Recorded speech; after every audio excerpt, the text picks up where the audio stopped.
Buenas tardes a todas y a todas. Disculpar un poco ese pequeño problema técnico, pero ya está resuelto. En nombre de la plataforma Valencia en Palestina les damos la más cálida bienvenida a este evento titulado Palestina, voces para una justicia que no llega. La plataforma Valencia en Palestina es un espacio ciudadano que nace a inicios de 2024, justamente después que arrancó el genocidio en Gaza, para abordar y frenar este genocidio, promoviendo la solidaridad y la defensa de los derechos humanos en Palestina y sobre todo en Gaza. Actualmente está formado por más de 122 entidades y casi 800 personas comprometidas con esta causa, incluyendo organizaciones sociales, sindicatos, académicos y ciudadanos preocupados por la situación en la región. Gracias, Butaina. Soy Hanan, palestina de origen, y formo parte de la plataforma Valencia en Palestina. Para mí, estar aquí hoy es especialmente significativo. Este evento llega a un momento crucial, después del reciente alto al fuego en Gaza. Aunque la tregua nos ofrece una chispa de esperanza, también trae consigo muchas incógnitas que debemos despejar. Es esencial entender cómo este alto al fuego impacta la vida diaria de las personas en Gaza y cuáles son los próximos pasos para reconstrucción, tanto material como moral. La tregua es solo un primer paso. Ahora más que nunca debemos mantener nuestro compromiso con Gaza, apoyando su reconstrucción, pero también visibilizando su lucha por la justicia, la dignidad y la paz.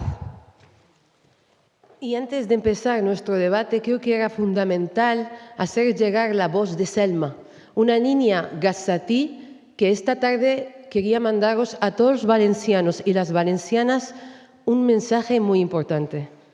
من غزة من خيام النزوح من قلب الدمار من رحم المعاناة حابة أوجه رسالة للشعب الأسباني عموما ولشعب فالنسيا خصوصا للمتضررين من فيضان دانا. إحنا حاسين فيكم بوجعكم وإحنا أكتر ناس بنعرف شو يعني الإنسان بلحظة يفقد بيته أو ذكرياته أو أهله أو حدا عزيز على قلبه. إحنا اليوم متضامنين معكم وبنأكد لكم إنه معاناتكم هي معاناتنا. أنتوا أثبتوا إنكم شعب عنده عزيمة وإرادة، فعشان كده عن قريب رح تتخطوا هاي المحنة. حابة أشكركم على تضامنكم معنا. بما إنه فالنسيا مع فلسطين، حابة أقول لكم فلسطين وغزة مع فالنسيا. يمكن المسافة بيننا بعيدة بس القلوب قريبة، ورح يضل عنا أمل وإيمان، ورح نشارككم الحلم بإنه بكرة رح يكون أحلى.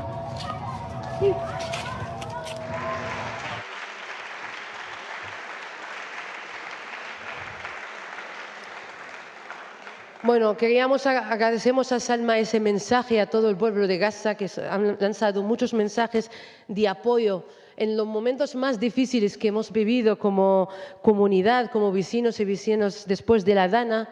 Yo creo que este pueblo no para de darnos lecciones de vida.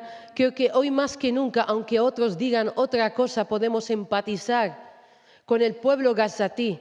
Nosotros aquí, en 3, 4, 5 días, costaba tener agua potable. En Gaza llevan casi 1 año y medio con ese sufrimiento, con el miedo, con el hambre, con bombas que están cayendo, y ahora hay una tregua y ya veremos lo que dura. Así que siempre el pueblo gazatí con Valencia, y siempre Valencia en Palestina, y siempre España en Palestina, le pese a quien le pese. Y para cerrar el acto, os aviso desde ahora que no vayáis, por favor, porque vamos a enviar un mensaje de paz desde aquí, del centro de la Universidad de Valencia hacia Gaza, con la palabra paz, que queremos construirla entre todos y todas. Así que os rogamos, por favor, que no vayáis hasta que hagamos esa última performance. Antes de comenzar con el debate, queremos expresar nuestro más sincero agradecimiento a la magnífica rectora de la Universidad de Valencia, Mavi Mestre Escrivá, y doña Pilar Serra, vicerectora de Cooperación, por su colaboración y apoyo a la organización de este acto. Es un honor contar con su presencia y apoyo en este evento. Ahora, para dar comienzo formalmente al acto, invitamos a la rectora de la Universidad de Valencia a compartir unas palabras de bienvenida.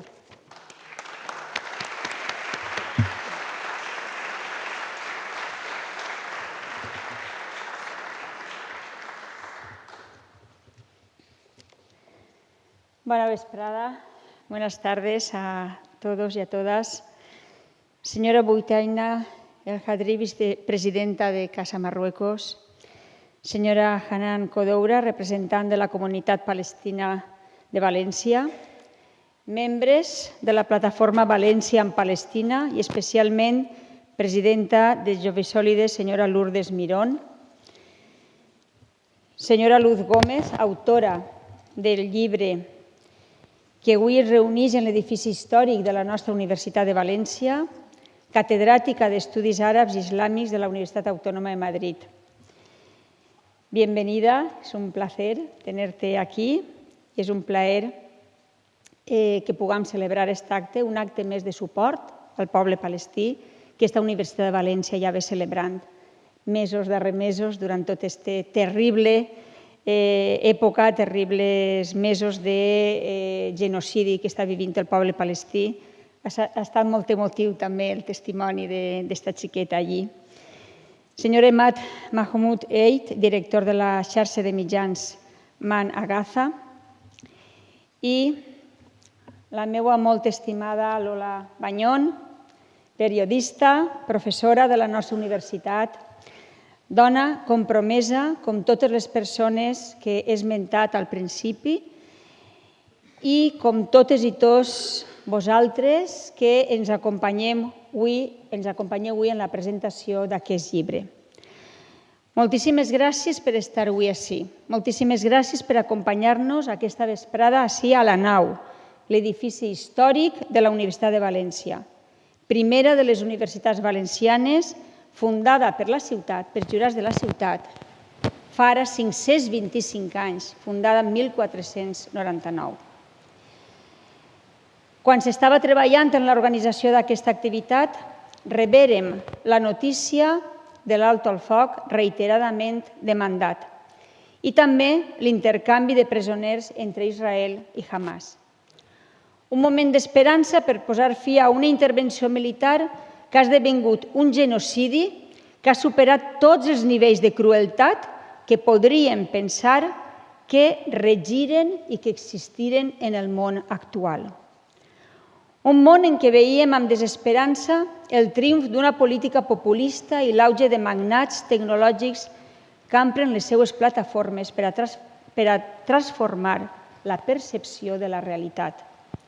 I la realitat a Gaza és molt dura, és ben dura, com assenyala la doctora Gómez en el llibre que avui presentem. Un trauma, diu així, ininterromput, que des de 1948 situa el poble palestí davant un present perpetu de violència i despossessió. Com ben bé saben tots vostès, aquesta universitat va ser la primera universitat d'Espanya que es va posicionar en diferents comunicats del seu Consell de Govern i posteriorment en un acord del claustre de la universitat, es va posicionar en demandar una solució internacionalment acordada a la crisi humanitària que es viu a Gaza. No sols a partir de la decisió d'Israel d'iniciar una intervenció militar que ha desfet infraestructures, serveis públics, vivendes particulars, estructures productives i una aniquilació de persones que tan sols es pot qualificar com a genocidi. Com també saben, la nostra universitat, que d'acord amb els nostres estatuts està al servei de la pau i del desenvolupament intel·lectual i material dels pobles, va iniciar tot un conjunt d'activitats de sensibilització, inclòs un fòrum per la pau a la Facultat de Ciències Socials. Activitats que han tingut per objectiu portar la veu de Palestina a València, a la nostra universitat, per tal de contribuir a sensibilitzar la nostra societat sobre aquesta realitat.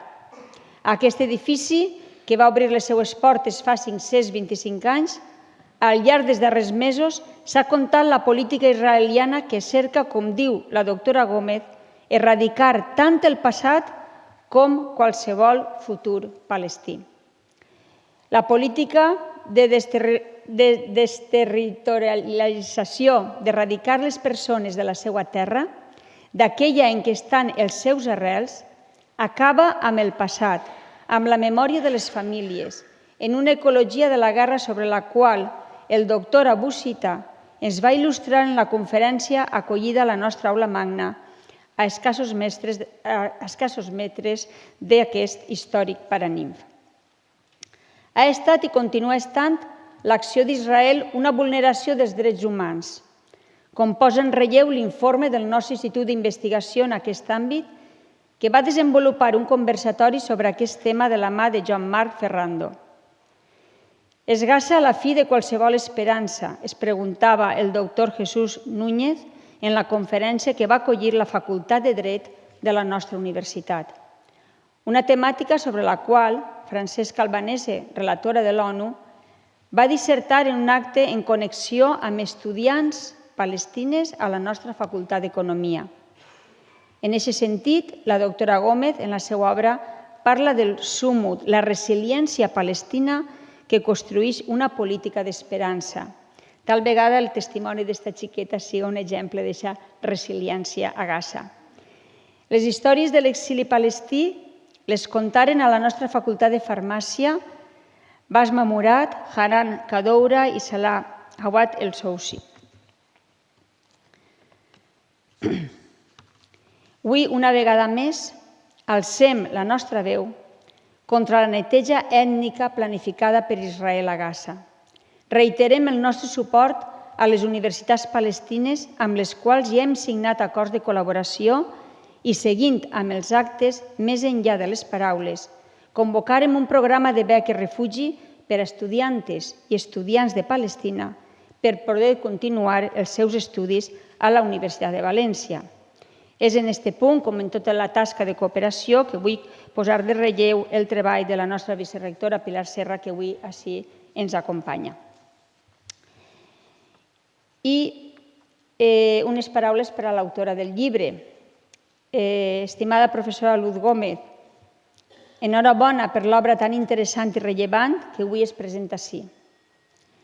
Gràcies també a la plataforma València en Palestina per comptar amb la nostra universitat, per acollir activitats d'una plataforma social que evidencia que ens importa el que ocorre al món i que no ens centrem sols en la nostra realitat més immediata i les qüestions del dia a dia de cadascú, sinó també en el que ocorreix en el món, estiga a prop o estiga més a lluny, perquè ens toca molt de prop des de l'empatia que tenim amb aquests pobles més vulnerables.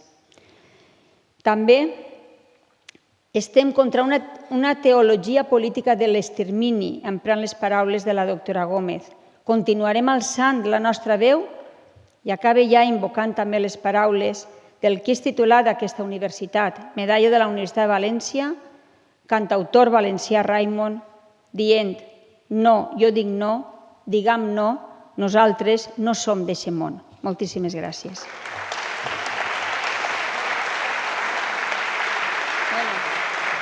Gracias de nuevo. Bueno, gracias, magnífica rectora, por tus palabras, por ese apoyo también al pueblo de Gaza, a los estudiantes gazatíes. En este contexto tan complejo, hoy contamos con 3 voces imprescindibles que nos ayudarán a comprender mejor lo que está sucediendo. Imad Mahmoud Eid, periodista palestino, director de la red de medios Ma'ana en Gaza, que nos brindará una perspectiva directa desde el terreno sobre la situación de Gaza y el impacto del alto al fuego. Luz Gómez, catedrática de Estudios Árabes Islámicos de la Universidad Autónoma de Madrid y autora de Palestina, Heredar el futuro, quien nos hablará de la resiliencia del pueblo palestino ante la ocupación, un pueblo que se mantiene firme sin rendirse. Y Lola Bañón, periodista y doctora de comunicación, quien moderará la mesa y nos guiará a través de este importante debate. Ahora invito a Luz Gómez y García y Lola Bañón a subir al escenario. Y más adelante se incorporarán, y aprovecho para darle un agradecimiento a Abdurrahim El Burdani El Hagga, quien generosamente ha aceptado traducir la interpretación de Imad, del periodista Imad.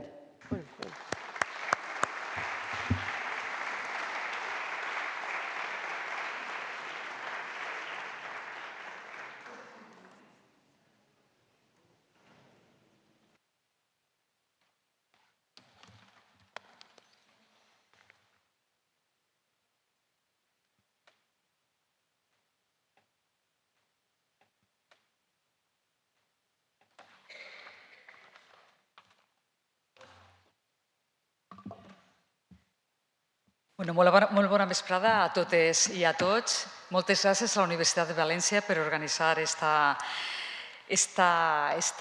recull de lluita per una causa tan justa. Moltes gràcies a l'organització i, per suposat, a la nostra rectora i a l'equip rectoral per sempre tindre la receptivitat per a Palestina en un dels moments més tràgics de la seva història.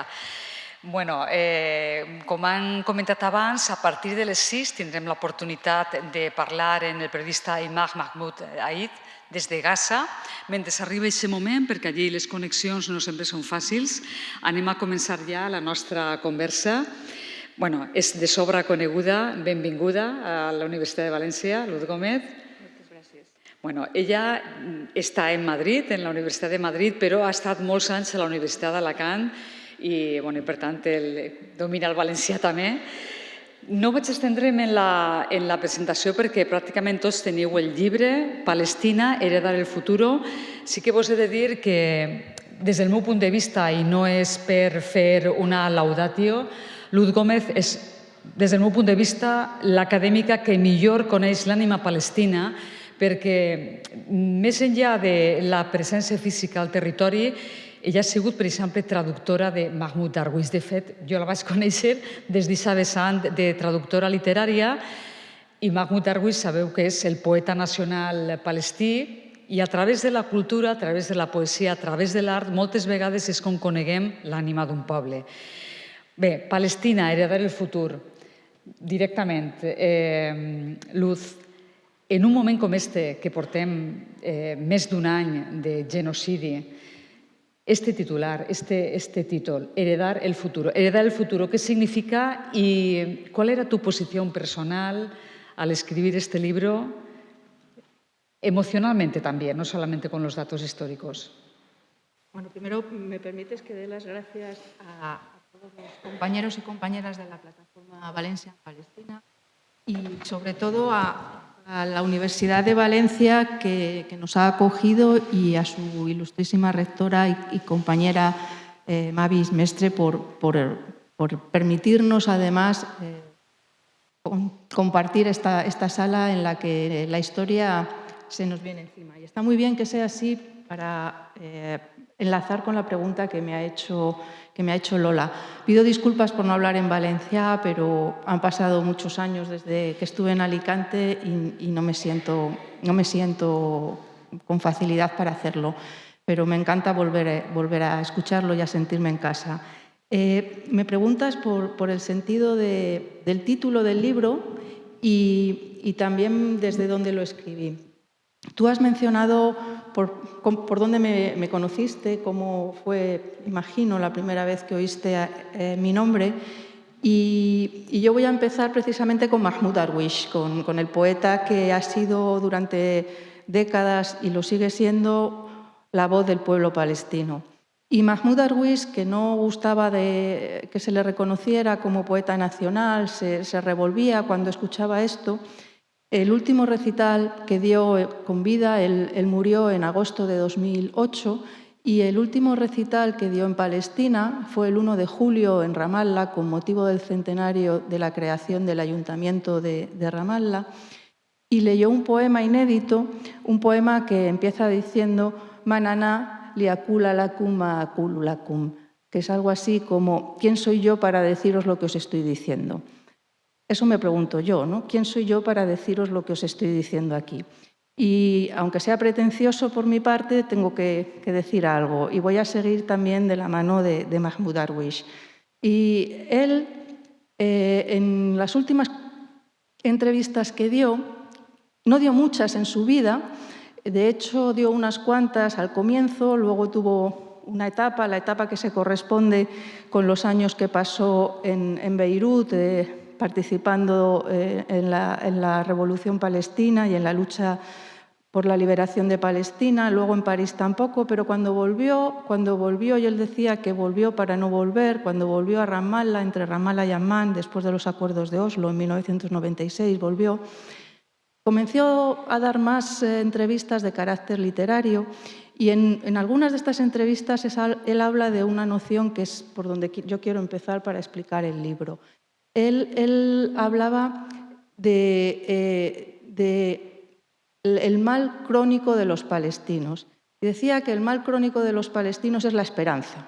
Y explicaba esto añadiendo que la esperanza es la fuerza indómita del débil. Es algo que tienen los hombres o las personas que se sienten vulnerables, que están en situación de debilidad y con lo que luchan contra la apisonadora de la historia. Y por eso mismo, cuando llegado un momento, después de haber traducido a Mahmoud Darwish, pero también a otros poetas palestinos, es una parte de mi dedicación, no sé si como universitaria, porque en la universidad la traducción no cuenta, no vale, pero de mi dedicación como intelectual o como activista, otros palestinos en los que este es un elemento fundamental para comprender a los palestinos, al pueblo palestino. Porque con frecuencia nos olvidamos, al hablar de Palestina, al utilizar todos la palabra Palestina, implicarnos en su defensa, en su lucha, nos olvidamos de que Palestina son los palestinos. Y estos hombres y mujeres, generación tras generación, desde hace más de 80 años, han venido siendo desposeídos de lo más básico que nos distingue como seres humanos. Han sido desposeídos de sus hogares, de sus tierras, pero también han intentado despojarles de su memoria colectiva y de su memoria personal. Desposeerles de los objetos con los que nos relacionamos y creamos los afectos, desposeerlos de las fotografías o de los muebles o de la ropa, robarles los alimentos, sostener que el falafel, por ejemplo, es una comida israelí, por poner un ejemplo, ¿no? Esta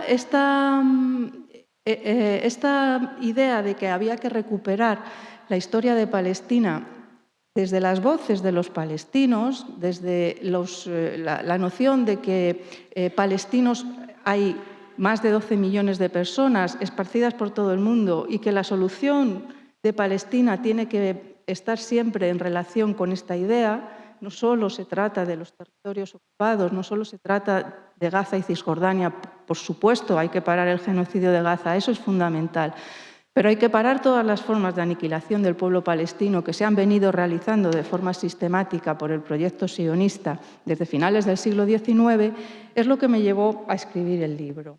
Y a escribirlo desde donde yo consideraba que podía hacerlo con un mínimo de honestidad, que es el conocimiento de la cultura palestina, de sus voces, y articular aquellas cuestiones en torno a las ideas motrices o fundamentales, luego si quieres podemos hablar de qué es esto de los conceptos fundamentales, que se suelen marginar cuando hablamos de Palestina, porque hablamos de Palestina con mayúscula y no de los palestinos. Este fue el punto de partida para articular los capítulos del libro, no como una historia cronológica. Yo no he tratado de escribir una historia de Palestina-Israel, por decirlo así, eso ya está hecho de diferentes maneras por especialistas de primer orden, sino que he intentado encontrar aquellos elementos sobre los que debemos volver por haber sido marginados para entender cuál pueda ser el futuro de Palestina. De ahí el título aparentemente paradójico de Heredar y el futuro. Mi idea es que ese futuro que tiene que haber, un futuro con paz, con justicia, con reparación, con dignidad para los palestinos, tiene que tener muy presente todos estos conceptos fundamentales que diría Koselleck, para aquellos que venimos de la historia de las ideas, para construir un futuro, porque si no estaremos continuamente repitiendo errores del pasado, y digo hablando en plural en el sentido en el que también todos nosotros desde aquí, desde Europa o desde España en este caso concreto, intentamos participar con nuestro activismo, nuestro apoyo, con nuestras pequeñas actuaciones concretas de, no sé, de boicot o de ayuda a la UNRWA o de militancia en todos los grupos en los que podemos, se nos olvida que el futuro tiene que pasar por este reconocimiento de algunas cuestiones del pasado que son fundamentales. O sea, hay una frase de Darwin que recoge todo este espíritu, que es no se empieza por el final. Esa frase está recordada en este libro, Darwin está presente de principio a fin. Yo cuando estuve en su casa museo, en Ramallah, yo conocí a su madre. Bueno, Darwin falleció en una operación de corazón en Estados Unidos, con lo cual fue verle bien en un acto, ir al viaje, fallecer allí y después pues producir una gran orfandad cultural. Y ese no se empieza por el final nos va a llevar nuevamente a sumergirnos en el libro, Luz.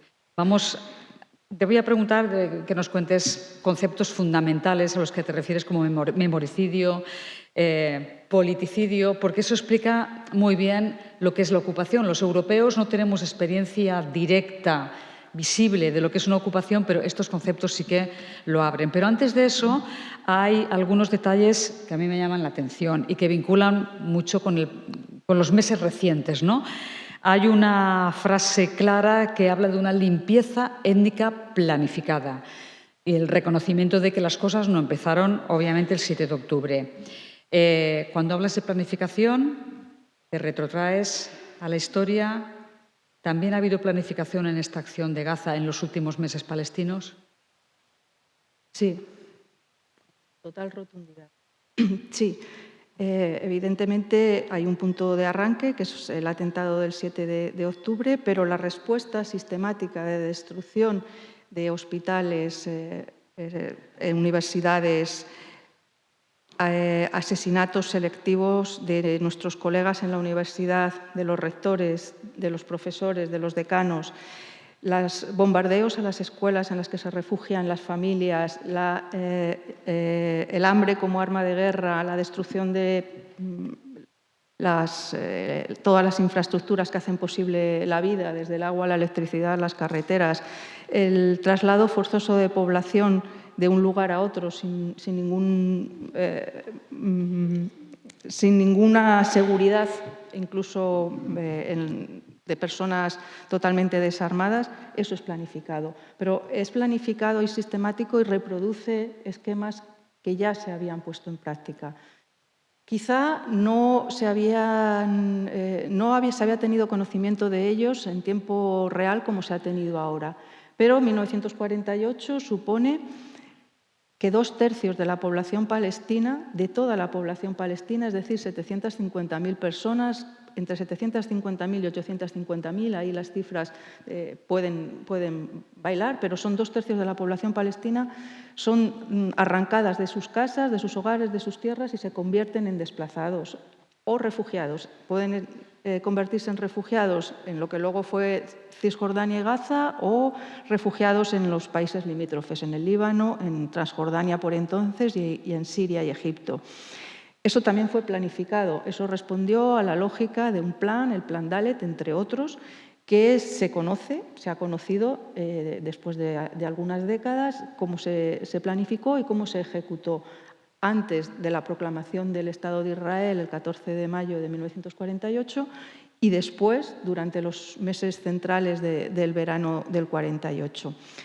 Lo terrible es que eso sucedió en 1948, la planificación del genocidio se ha reproducido en 2023, 24 y justamente estamos ahora a principios del 25, y terrible es que se pueda volver a producir, que se esté produciendo en pequeñas dosis que todavía no sabemos cómo se van a desarrollar. Justamente esta semana, desde que se firmó el alto el fuego y se puso en marcha el domingo pasado, parece que haga un mundo, por lo menos a mí me lo parece, pero no es así.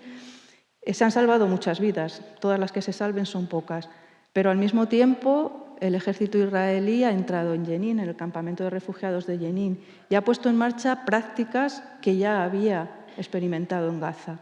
Primero se rodea un hospital, luego se pide que se evacúe, después se lleva las apisonadoras y se apisona el hospital y todo el barrio que lo rodea. Eso ha sido martes, miércoles.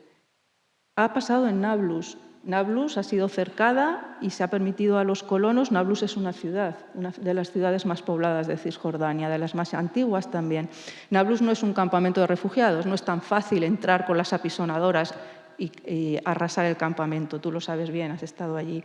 Nablus es una ciudad, pero se la rodea, está en un valle rodeada de montañas. Y mientras los colonos se comportan con total impunidad, quemando granjas, casas, vehículos, todo esto está planificado.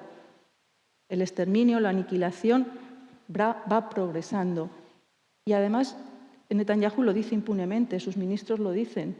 Ben-Gvir, ahora ha dimitido, Smotrich, o lo dice sin ningún tapujo la embajadora de Estados Unidos, la nueva embajadora de Estados Unidos en Naciones Unidas, lo ha dicho hoy.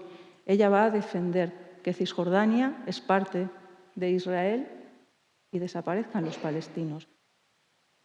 Hace unos años era impensable que esto se dijera de esta manera, pero hemos llegado a un punto en las relaciones internacionales, en la realidad de la política cotidiana, que se dice sin mayor trascendencia.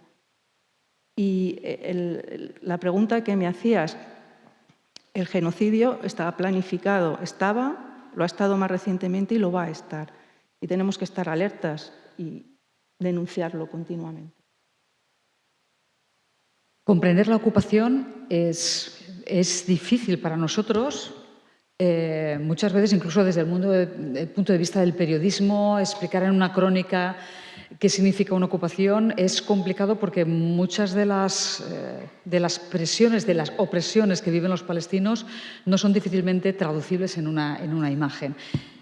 Aquí hay algunos detalles importantes y creo que es bueno conceptualizar. Porque muchas veces te preguntan, bueno, una ocupación, que haya un soldado en una esquina no te impide. Claro, nosotros tenemos el concepto de un soldado europeo y de una libre circulación que no existe en Palestina. Vamos con los conceptos que nos van a ayudar a entender lo que es la ocupación, el memoricidio. Como dice el libro, el borrado del legado cultural. Lo hemos visto en algunas intifadas como el ejército israelí, por ejemplo, el centro Sakakini de Ramallah lo arrasó.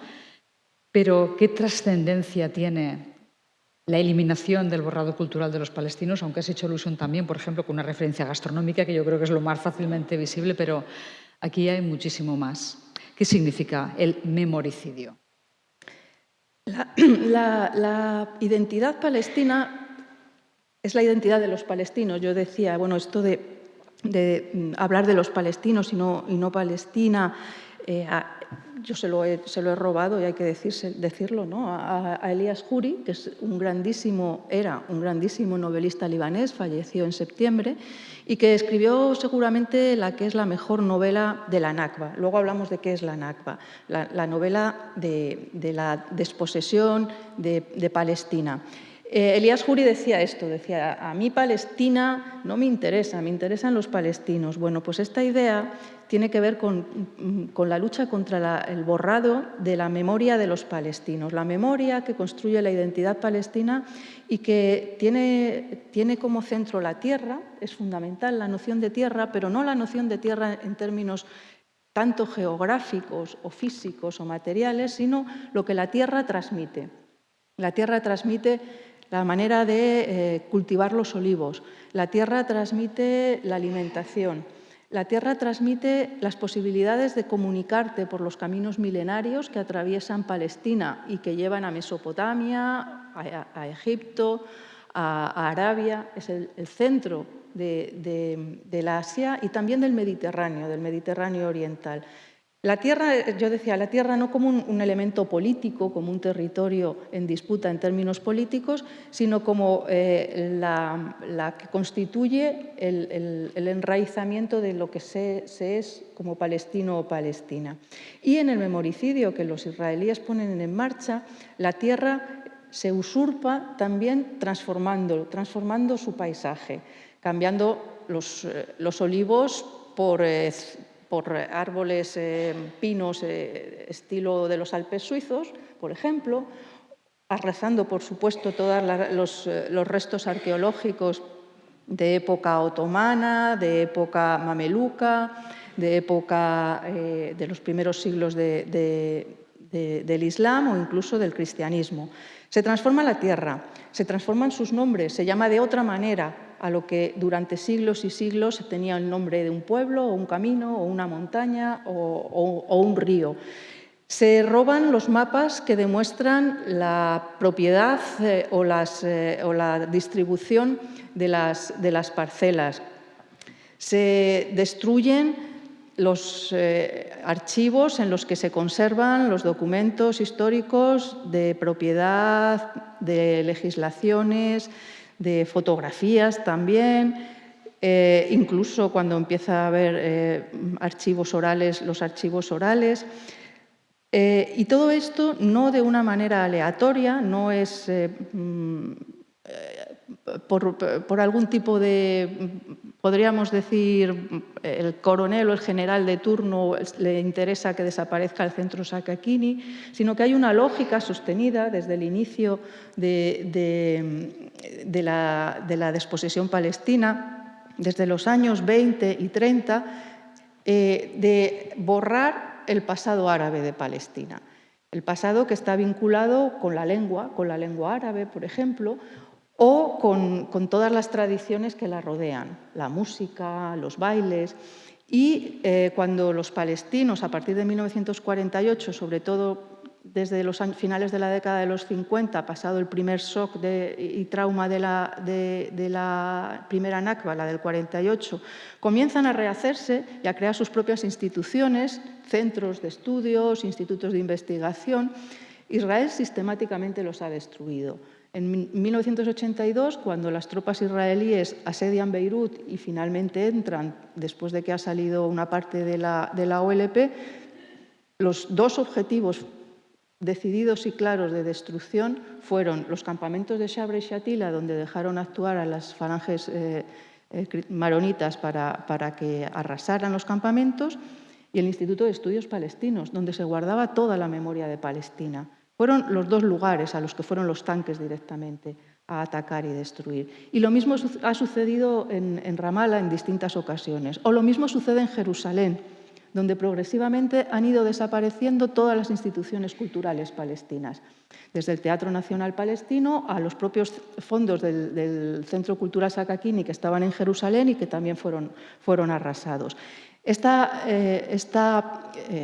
proyecto de acabar con la memoria es acabar con un pueblo, es el fundamento de lo que nos construye como seres humanos, nuestro propio vínculo con eso que llamamos la identidad.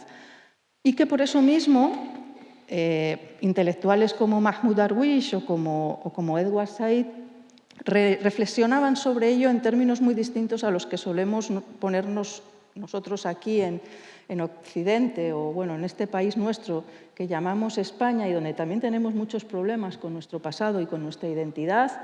Y aquí me voy a permitir hacer un poco de arabista reivindicativa, porque claro, cuando hablamos aquí, precisamente, ¿no? También en la Universidad de Valencia, de estas cuestiones que tienen que ver con cómo matamos nuestra memoria, la destruimos y construimos, en el caso de los sionistas, a su antojo y en términos míticos y mitológicos, muchas veces yo en estos casos me pregunto, pero aquí no nos acordamos de que teníamos, por ejemplo, a alguien tan genial como Ibn Tufail, que escribió El filósofo autodidacta. Yo digo, si los franceses hubieran tenido un Ibn Tufail, teníamos una estatua de Ibn Tufail y un filósofo autodidacta en cada escuela. Y aquí nadie lo reconoce como hispano. Lo escribió en árabe, de acuerdo, pero nació por allí, en algún lugar entre Guadix y Granada, y ha escrito una obra que es fundamental para la historia de la utopía. Y jamás lo recordamos. Nuestro problema con la identidad también tiene lo suyo. Pero bueno, cerrando esto, que es una cosa que como profesora me preocupa mucho, yo decía, Darwish y Edward Said reflexionan en torno a esta cuestión, ¿no? de la identidad, de quiénes somos. ¿Somos nuestra lengua? ¿Somos el lugar en el que hemos nacido? ¿Somos la herencia de un pasado que nos ha transmitido la sangre y nuestros padres? ¿O la identidad es lo que nosotros vamos a legar? La identidad es el único pozo que podemos dejar a las generaciones futuras y ellas van a decidir qué hacer con esto, que sea su identidad. Y en torno a esta cuestión, intento que acabe el libro y la reflexión final del libro dando la voz a las nuevas generaciones de palestinos que, retomando la idea de que a veces es más fácil lo imposible que lo posible, pueda construir una Palestina que no sea deudora de las grandes tragedias únicamente de violencia y destrucción del pasado, sino de lo que se puede construir de una manera nueva, de una manera rupturista. Y ahí están los jóvenes de algunos grupos, como el que yo menciono, del Círculo de Soleiman al-Halabi, hablando de la posibilidad de una organización que no sea en dos estados ni un único estado binacional, sino un estado anacional, donde nos podamos organizar al margen de las pertenencias que se nos han creado como naciones y que realmente son construcciones ideológicas que no tienen más allá de 300, 400 años, que eso en la historia no es nada. ¿Por qué tenemos que seguir siendo deudores de la idea de nación? Porque no podemos inventar algo distinto, y por eso traía yo aquí a colación a Ibn Tufail, que no sé si lo conocen, pero si no lo conocen, pues es un antepasado nuestro, de allá andalusí, y que escribió nada menos que una obra en la que imaginó las posibilidades de educación de un hombre en soledad. En fin, todo es posible, ¿no? Estamos esperando saber si tenemos la conexión ya con el periodista palestino. ¿Sí? ¿Sí? Abdelrahman, nuestro traductor, acaba de llegar, también es de Gaza.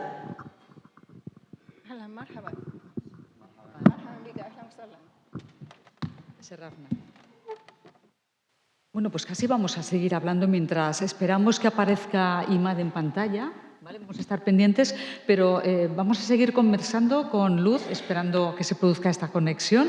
¿De acuerdo? Vale. Bueno, esta idea de intentar imaginar, construir algo que no sea el concepto nación, que tiene unas evidentes limitaciones con el tema que nos está tratando, ¿no? Darwish y Said, que son dos pivotes fundamentales que viven en este libro a través de sus frases, de sus conversaciones. En el libro se cuenta muy bien los grandes debates que tenían sobre los términos, las discusiones en este documento, este término con Arafat, porque podía suponer una limitación, etcétera, etcétera. Esto se vincula con otro concepto fundamental de tu libro, Gómez, que es el politicidio, la destrucción de la esfera pública, es decir, la imposibilidad de la construcción política. Lo digo también porque uno de los problemas que tiene Europa en el mundo del periodismo, vinculado con la precarización de la profesión periodística, es que buena parte de los corresponsales en Oriente Medio son periodistas israelíes residentes en Israel, que por tanto, aunque hablen en general, lo que hacen es transmitir una imagen, transmitir un determinado lenguaje. Una de las ideas que más se ha difundido en el periodismo contemporáneo europeo es la de que los israelíes no tienen con quién hablar. Y por ahí va la pregunta que está contestada, pero reflexionada más que nada en el libro: la destrucción del espacio público, de la política. Sí, es una de las cuestiones que a mí me preocupan especialmente, la continua negación de la voz de los palestinos. No se les conoce en su literatura, no se les conoce directamente por lo que ellos dicen, por lo que piensan, pero es que incluso cuando tienen líderes, interlocutores, también se les denosta y se les margina.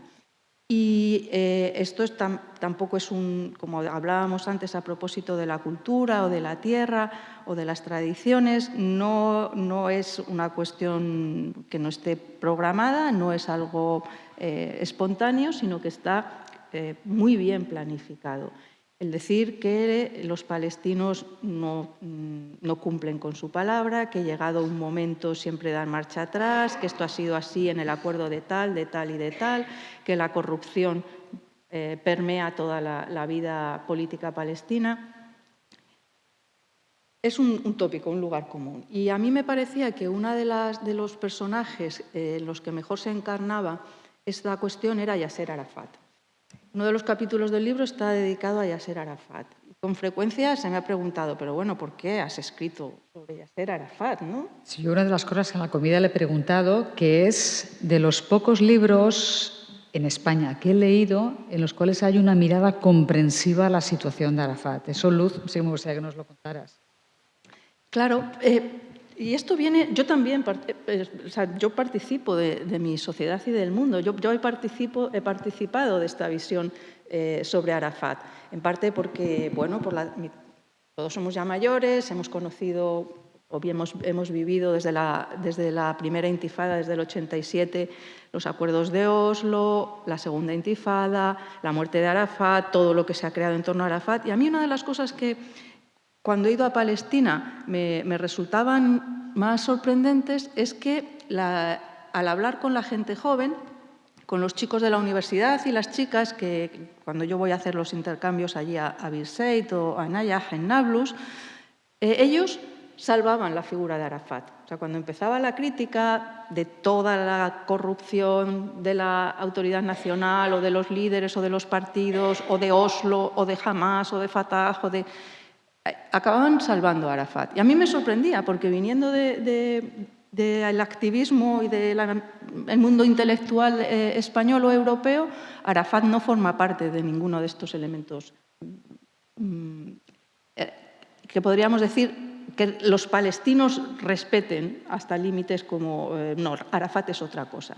Y había otro segundo elemento que también siempre me llamaba la atención en estos años, y es que como profesora doy una asignatura de Ciencias Políticas, en el grado de Ciencias Políticas en la Universidad Autónoma de Madrid, y había ido percibiendo cómo poco a poco los estudiantes no sabían quién era Arafat. Cuando empezaban las clases yo preguntaba ¿quién conoce a Gamal Abdel Nasser? 2 o 3. ¿Quién conoce a Yasser Arafat? 2 o 3. Y yo decía, hombre, pero Nasser murió en el 70, Arafat murió en el 2004, ya sé que sois jóvenes, pero era algo que me sorprendía. Y entonces empecé a reflexionar sobre cómo había sido, cuál había sido la grandeza de Arafat para llegar al punto de que en 2023-2024 siguiera siendo un elemento fundamental de referencia para los palestinos. Y bueno, de alguna manera me reconcilié con Yasser Arafat yo misma y encontré el sentido a la fuerza que tenía Arafat en algo fundamental que también me dio la clave Mahmoud Darwish, y es que Arafat había devuelto Palestina, decía Darwish, al corazón de la conciencia de la humanidad. Había convertido a Palestina en un problema sobre el que había que pensar y sobre el que había que reflexionar y sobre el que había que posicionarse. Eso por un lugar, por un lugar, en un sentido. Pero en otro, Arafat había también conseguido hacer ver que el problema de Palestina era un problema de colonización. Y lo había hecho de una manera genial, como yo creo que era Arafat en muchos sentidos. Tendría como todos los hombres sus defectos, pero sabía conocer muy, muy bien a su pueblo y a su gente. Y lo había hecho de una manera que había convertido el símbolo del exterminio de los indígenas americanos, de los indios de América, que él decía, los indios americanos, en la otra parte del espejo de los palestinos. Y continuamente decía, nosotros no vamos a ser como los indios americanos. Y se lo decía a las delegaciones de los Estados Unidos, a las delegaciones europeas, se ponía incluso pósters de indios en su despacho cuando iban a ir a verle los periodistas americanos, y a través de esta idea, repetida una y otra vez, la cuestión de que Palestina no podía ser una colonia que acabase, igual que había acabado las colonias de poblamiento en los Estados Unidos o en Australia, Arafat devolvió a Palestina a la conciencia mundial. Y por eso creía que era importante escribir algo actual en el siglo XXI sobre Arafat. Pero si Emad habla, será él. Ya le hemos oído por detrás.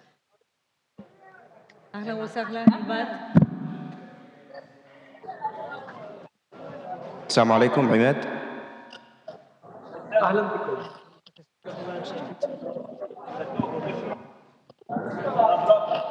hablo. السلام عليكم، تسمعنا؟ عليكم السلام ورحمة الله، أسمعكم جيد. طيب، هو بس للتوضيح الصوت شوية صعب، فكل ما حضرتك حاولت تتعب نفسك شوية وترفع صوتك بيكون أحسن. تمام؟ ماشي الحال، حاضر. طيب. Sí, le pregunto yo en castellano, ¿de acuerdo? ¿Vale? Ahlan wa sahlan, Imad. Bueno, la primera pregunta, ¿vale? Es, sinceramente, ¿cómo se encuentra él y cómo se encuentran en este momento las personas de Gaza? أولاً طبعاً مرحباً فيك أستاذ عماد، كيف حالك وكيف حال الناس في غزة؟ أهلا وسهلا بكم. وفي البداية أحب أن أوجه التحية إلى كل المتضامنين مع الشعب الفلسطيني، مع الظلم الذي يتعرض له الشعب الفلسطيني، الذين يدافعون عن أطفال غزة، عن نساء غزة، عن كبار السن في غزة، عن أهل غزة بشكل عام. أنا واحد من الفلسطينيين الذين عاشوا الحرب منذ 7 أكتوبر، وحتى 4 أيام كان الرصاص والقنابل تنزل علينا. كنا لا نستطيع النوم من كثرة الغارات الإسرائيلية التي تحصد يومياً. كان المعدل في آخر أيام تقريباً 50 شهيد فلسطيني و200 جريح. في هذه الظروف كنا نعيش. ربما تنفسنا السعداء قليلاً بعد وقت إطلاق النار، لكن لازلنا نعيش في حرب أخرى. الحرب هذه حرب الحياة، إذا أردنا أن نسميها حرب الحياة. كل واحد منا يفكر كيف سأجتمع مع عائلتي مجدداً، أين سأسكن في الفترة القادمة بعد الدمار الكبير الذي صنعته آلة الحرب الإسرائيلية. هل هناك سبل حياة في غزة بعد كل هذا الدمار؟ هل يمكن أن نعود إلى شكل حياتنا السابق؟ الحقيقة أسئلة كثيرة، لكن في النهاية نحن على ثقة أننا أصحاب الحق وسنصل يوما لما نريد. طيب، شكرا. Vale, dice que primero, hola a todos y bienvenidos. Un saludo a todos los que tienen solidaridad con el pueblo palestino y los que defienden a los niños, las mujeres y a los ancianos y a la gente en general del pueblo palestino y especialmente de Gaza. Dice que la situación de cómo están ellos empieza primero en el año y 3 meses y pico atrás, el cómo vivían, el que cada día haya más de 50 mártires, el que caigan las balas, los misiles de cualquier lado, que no sepas dónde vas a ir, dónde vas a estar, si está lloviendo, si vas a morir, si no vas a morir. Y ahora mismo, después de toda esa situación complicada, empieza, como todos lo sabéis, el alto al fuego, pero que entran en una guerra nueva. Y esa guerra nueva se llama la guerra de la vida.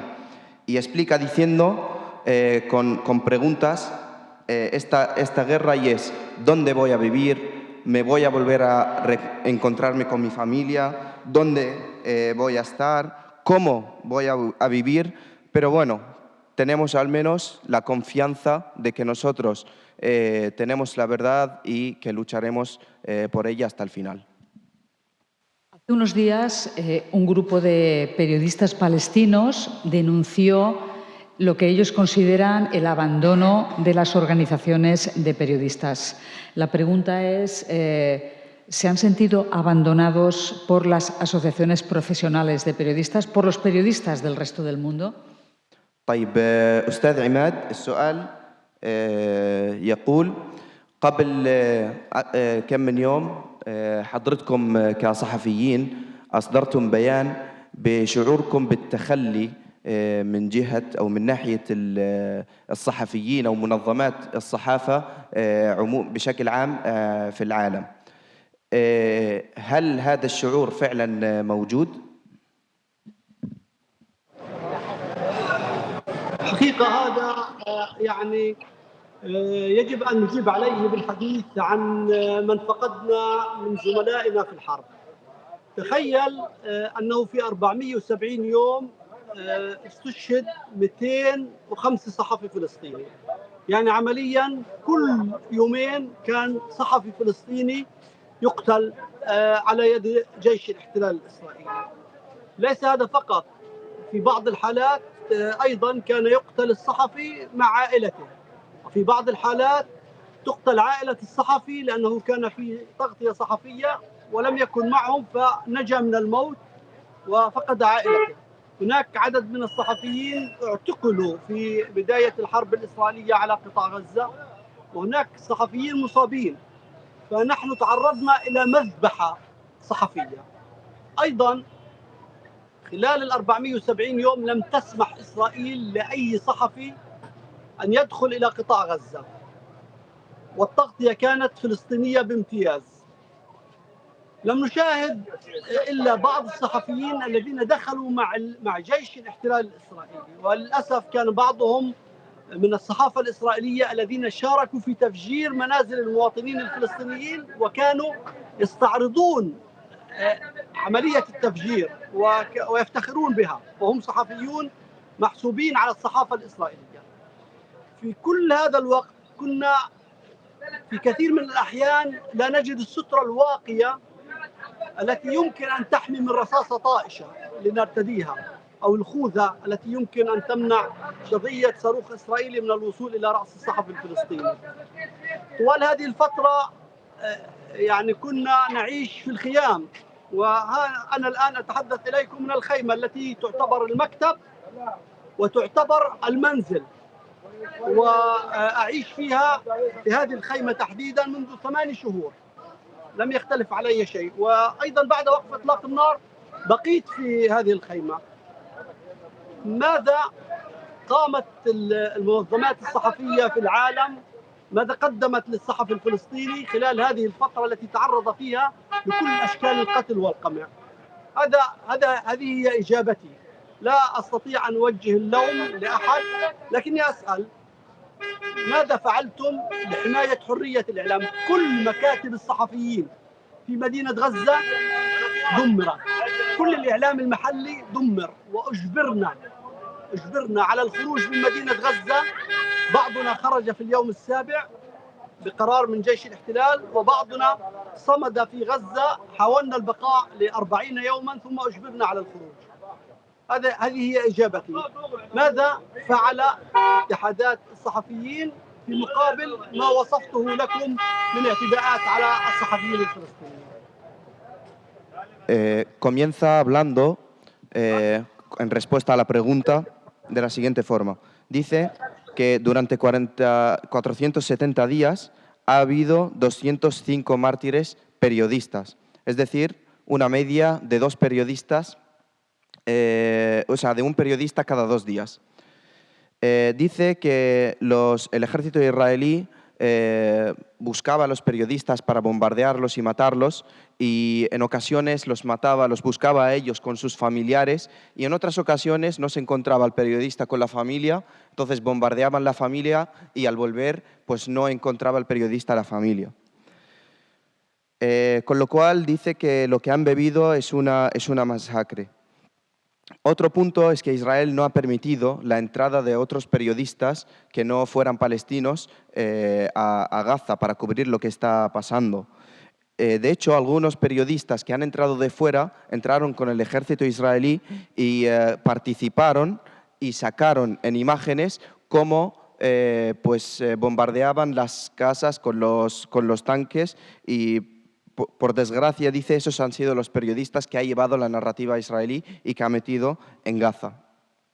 En muchas ocasiones buscaban herramientas para protegerse como chalecos antibalas o los cascos, pero no encontraban. Su vida estaba dentro de tiendas que son, las tiendas de campaña son donde vivían y al mismo tiempo es la oficina. De hecho, él nos está hablando desde una tienda de campaña, nos dice.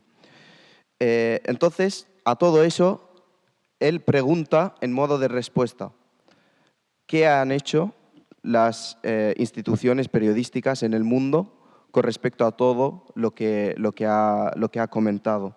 Dice él, no le echa la culpa a nadie, pero realmente se pregunta, porque ha sido destrozado todo tipo de medios de comunicaciones en Gaza, multimedia y los periodistas y sus instalaciones, y qué es lo que han hecho las asociaciones internacionales para ellos.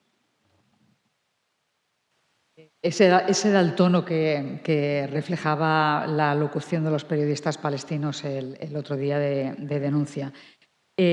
Una pregunta que les queríamos hacer es cómo queda Hamás y la organización política, especialmente en Gaza, después de este asedio tan prolongado. ¿Qué le parece a él?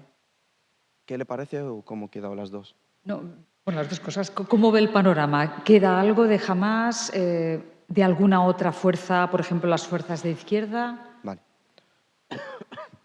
أستاذ عماد، السؤال يقول بعد هذه الفترة الطويلة من الحرب المستمرة كيف هو وضع حماس أو أطراف المقاومة الأخرى؟ هل تبقى أحد منهم؟ كيف قوة حماس السياسية داخل غزة؟ ما هي نظرتك للموضوع؟ والحقيقة لابد أن نشير إلى أن حركة حماس، الجهاد الإسلامي، كتائب الأقصى، الفصائل الفلسطينية بشكل عام هي جزء من مكونات الشعب الفلسطيني، وانطلقت لتدافع عن حق الشعب الفلسطيني في الحياة.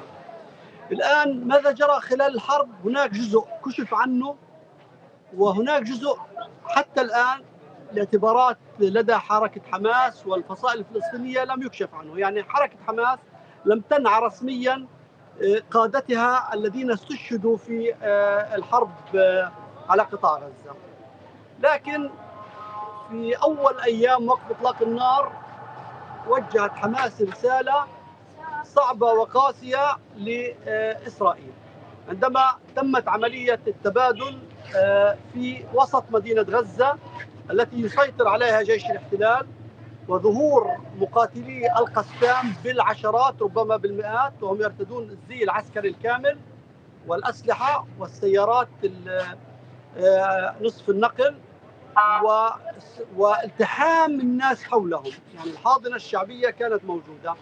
هذا يعطي مؤشر على أن إسرائيل فشلت في القضاء على قوة المقاومة الفلسطينية في قطاع غزة، أو على الأقل في عدم فصلها عن الحاضنة الشعبية اللي هم حوالي 2 مليون مواطن فلسطيني الذين صبروا في غزة، أكلوا علف الحيوانات، شربوا ماء المطر، ولم يخرجوا من منازلهم كما كانت تخطط إسرائيل. الآن حماس موجودة، بالتأكيد موجودة، الجهاد الإسلامي موجود، الفصائل الفلسطينية، الجبهة الشعبية الديمقراطية موجودة.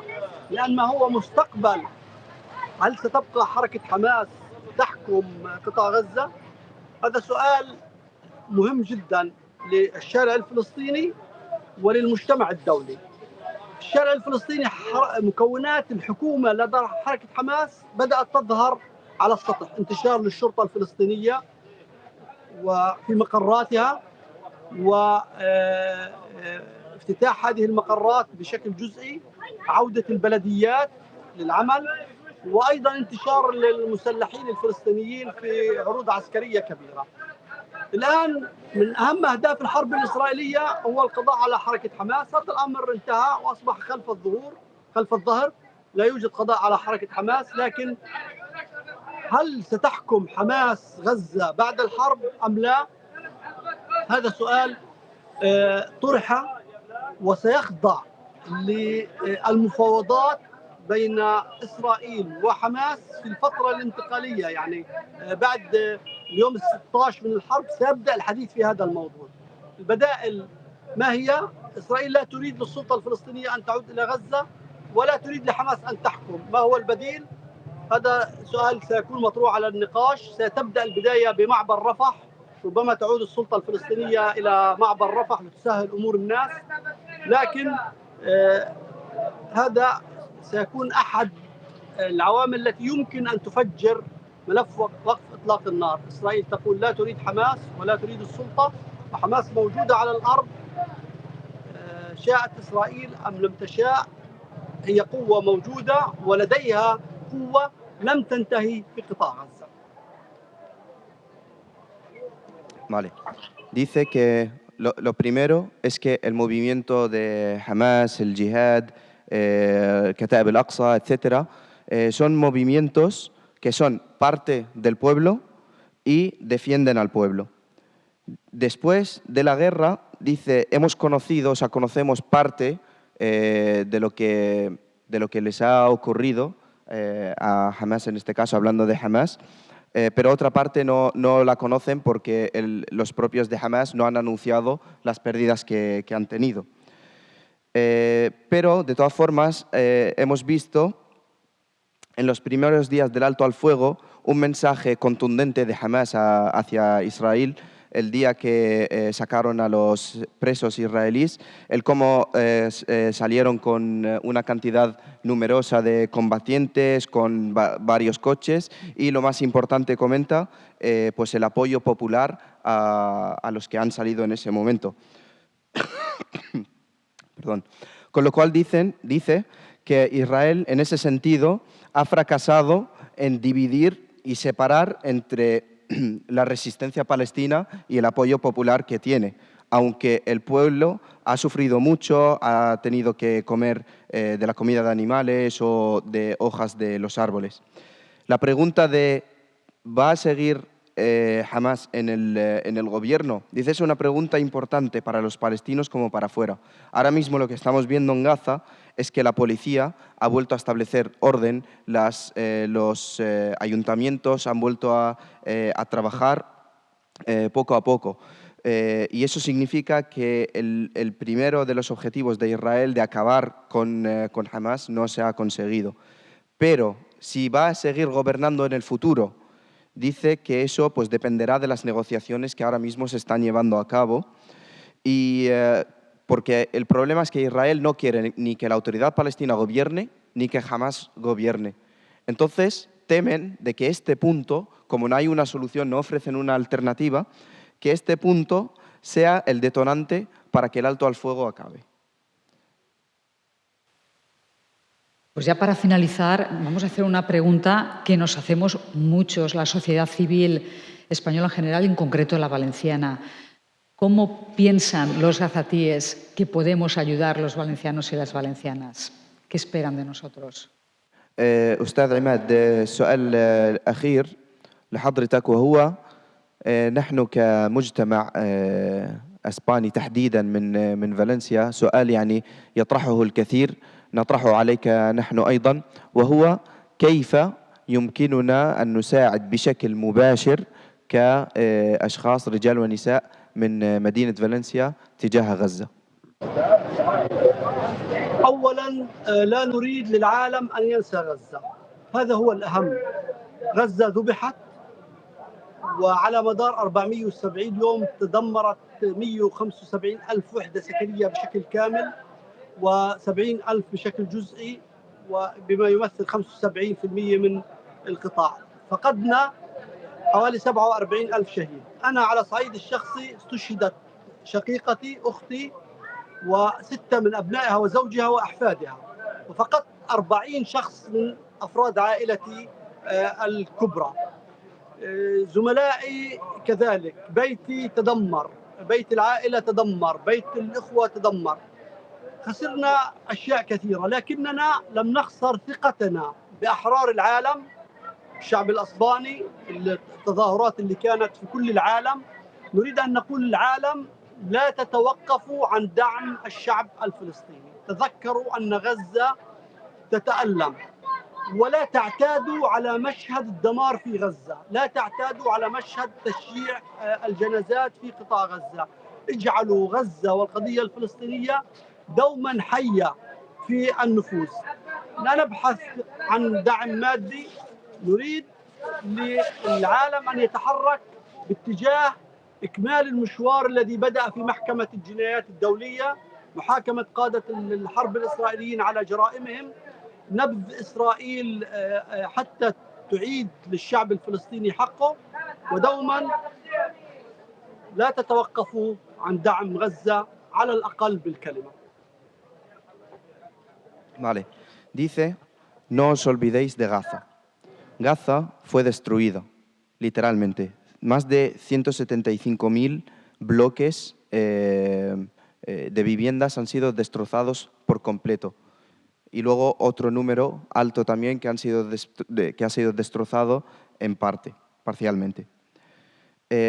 Dice mi propia hermana y 47 miembros de mi familia los he perdido en esta guerra. Y hay mucha gente que ha perdido a conocidos o a familiares. Todo ha sido destrozado, pero nunca hemos perdido la confianza en la gente libre del mundo. Os hemos seguido lo que habéis hecho en España, de manifestaciones y actividades, etc. Os pedimos que no nos olvidéis y que no os acostumbréis a las imágenes duras que salen de Gaza. Haced que Gaza sea viva y que siempre esté recordada.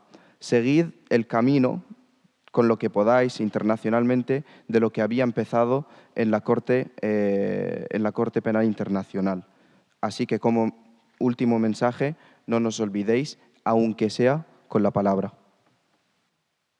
Gracias, Matt.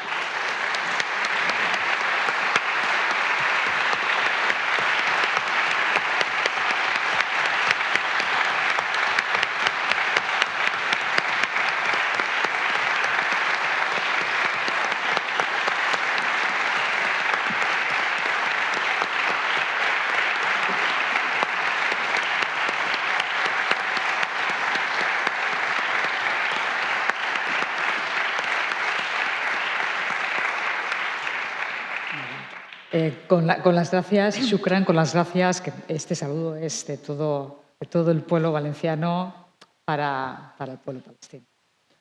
شكر الجزيل لحضرتك أستاذ عماد من هذا المكان ومن كل الشعب القاطن في فالنسيا لحضرتك ولكل شعب غزة. شكرا لكم. شكرا لكم. Muchas gracias a ustedes.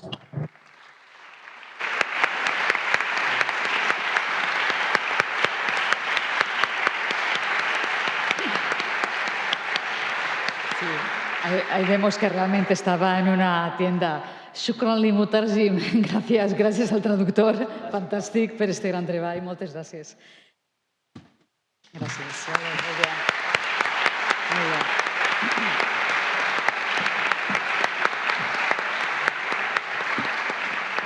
Bueno, nos quedan unos 20 minutos aproximadamente y vamos a retomar la interesante conversación con Luz Gómez, porque aparte de las cosas, en el libro hay varios hilos de los que hay que ir tirando porque queremos saber, de alguna forma, en esta recta final, qué nos podemos encontrar, qué escenarios, delicados escenarios, frágiles escenarios podemos ver. Hay un capítulo donde hablamos del sionismo. En este punto de exacerbación interior de Israel, del discurso sionista, ¿qué evolución vamos a poder presenciar? ¿Cuál es tu pronóstico en la conducta política de un Israel en el cual se advierte una disidencia interior bastante simbólica y residual? Es difícil pensar en términos optimistas sobre el futuro del sionismo. Yo creo que el sionismo no tiene posibilidades de regeneración. Si algo ha mostrado durante sus ya 130 años como mínimo de historia es que cada vez ha sido peor, cada vez ha sido más racista, más exclusivista y los términos que a lo mejor en unos orígenes pudieron atraer a grandes intelectuales del judaísmo, hoy han desaparecido. Hoy los grandes intelectuales del judaísmo reniegan del sionismo. No hay que confundir, jamás hay que hacerlo, judaísmo con sionismo. Y son los grandes críticos del sionismo, son los propios judíos, la disidencia judía. El problema del sionismo que se ha planteado en Israel es que en este momento permea por completo a toda la sociedad. Y cuando digo por completo es terrible, pero los resultados de las elecciones o las encuestas sobre la posición de la población israelí respecto al genocidio de Gaza así nos lo muestran. Pero al mismo tiempo, el futuro, la salida con paz y justicia, tiene que pasar también por los israelíes y por su transformación interna. Lo que en un día fue el campo que se llamó el campo israelí de la paz, se demostró que era un azucarillo que se disolvía en un vaso de agua en cuanto llegó la segunda intifada.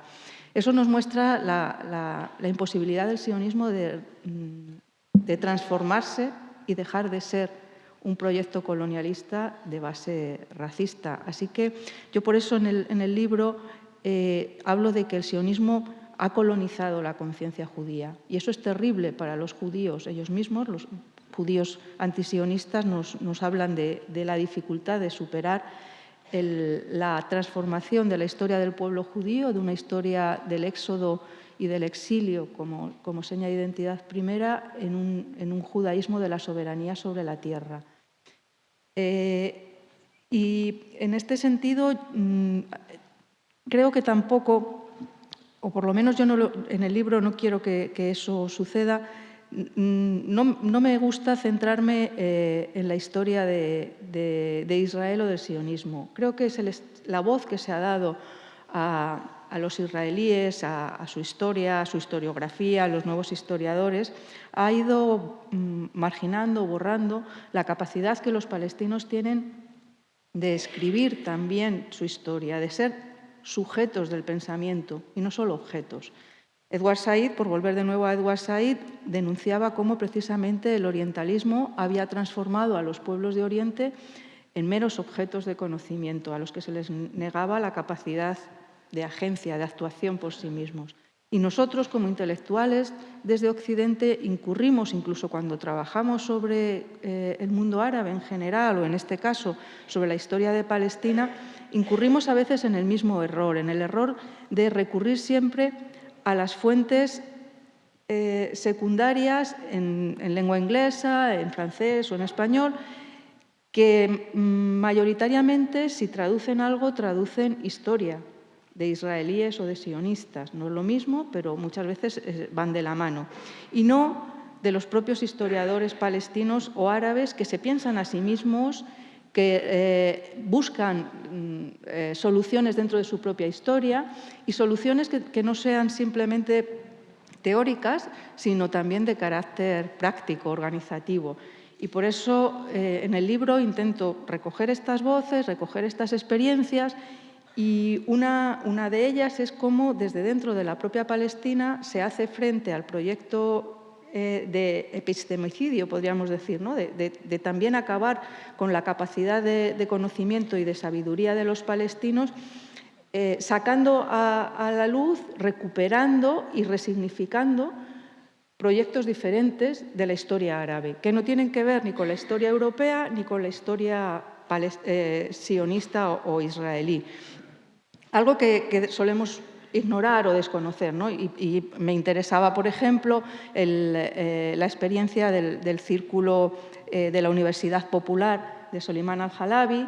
Soliman al-Halabi, el propio nombre, hace referencia a un alepí, es decir, a un hombre de Alepo, que de Alepo quería ir a estudiar al Azhar, que era la gran institución educativa a finales del siglo XVIII, que es cuando él vive, y entonces de Alepo se va a Damasco, de Damasco se va a Jerusalén, de Jerusalén a Gaza, de Gaza al Cairo, y cuento esto para explicar el interés de este personaje como un símbolo de lo que buscan los nuevos jóvenes palestinos para construir una ciencia alternativa en la que ellos son los sujetos del conocimiento y no solo meros objetos, y hace este viaje en el que no había ningún problema. Estamos en los años en los que las tropas francesas llegan a Alejandría e invaden Egipto.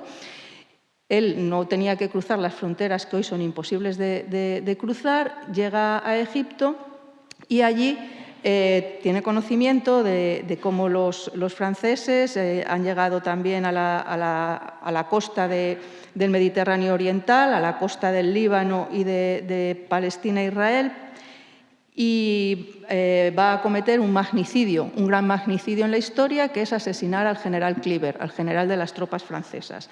Asesina a Cleaver y ese es uno de los momentos claves para que los franceses se tengan que retirar de Egipto. Estamos en 1799, justo 1800.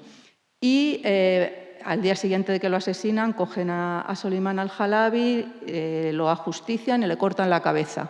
Y la cabeza, el cadáver de Solimán al-Jalabi, la calavera, no el cadáver, se la llevan a Francia.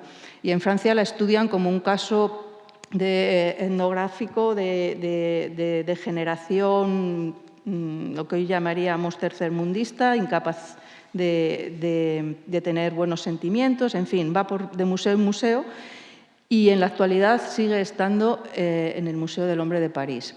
Esta deshumanización de la que en la guerra de Gaza a la que hemos asistido y de la que se ha hablado mucho, la deshumanización de los palestinos, no es de ahora, no es lo que quiere el Círculo de Solimán al-Jalabi, y ellos hicieron todo este trabajo previamente a los sucesos de Gaza. Es un proyecto que tiene una historia de por lo menos 230, 240 años y que está vinculada con el proyecto colonial europeo de Francia y Gran Bretaña fundamentalmente, pero no solo, en toda la región, en el Levante mediterráneo y también en todo el norte de África. Y entonces insertar la historia de lo que está sucediendo en Palestina en este momento, en esta historia mucho más amplia, mucho más alargada en el tiempo, de 200 y pico años, y relacionar las posibles soluciones del futuro de Palestina, no solo con Palestina, sino con toda la región, con el Mashrek, esa palabra que no se conoce tanto como el Magreb, pero que es la otra parte de la expresión de lo árabe, es otra cosa fundamental para pensar el futuro de Palestina.